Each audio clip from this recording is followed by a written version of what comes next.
Hey foodie friends, Jessica here. Today we are going to be breaking down a lobster.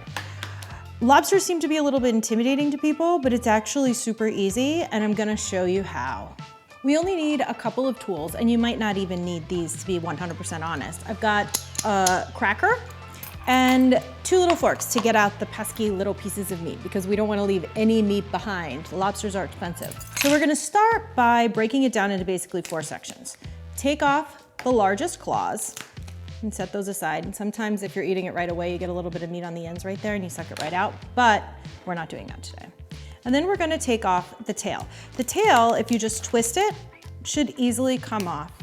All of this green stuff, it's edible, but I don't really like to eat it, so I usually scrape it off, and then you're left with the body.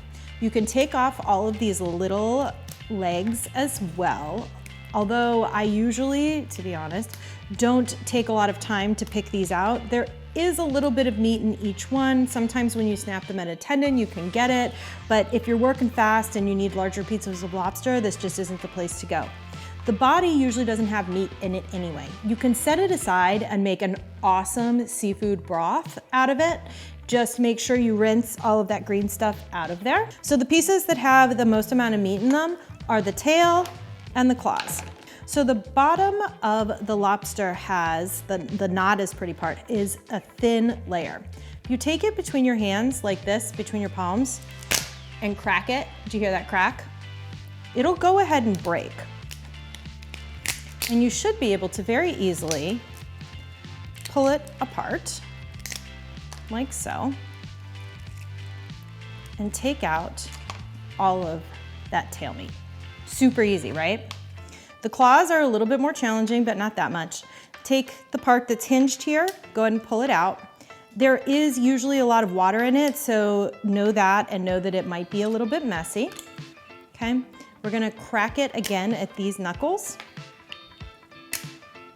Okay. And then this is where you're gonna use that cracker. Get in there on that knuckle, crack it, break it in half, and you should be able to get out a nice piece of meat.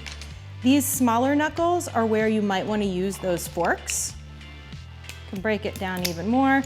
The more you break it down, the more you risk having smaller pieces of meat. You might have shells in your pieces of meat. Go ahead. Sometimes it's easier to even push it out the end. Again, watery, messy. Don't expect this to be a clean process. Got that out. This one's empty. And then we're gonna repeat the same with the next claw. Get the rest of it out. This is a tendon right here. Even if you tried to eat it, you wouldn't be able to chew it, so don't worry about that. Get the rest of what's in this leg. And there you go, guys. That's how you break down a lobster. From my kitchen to yours, have a great day.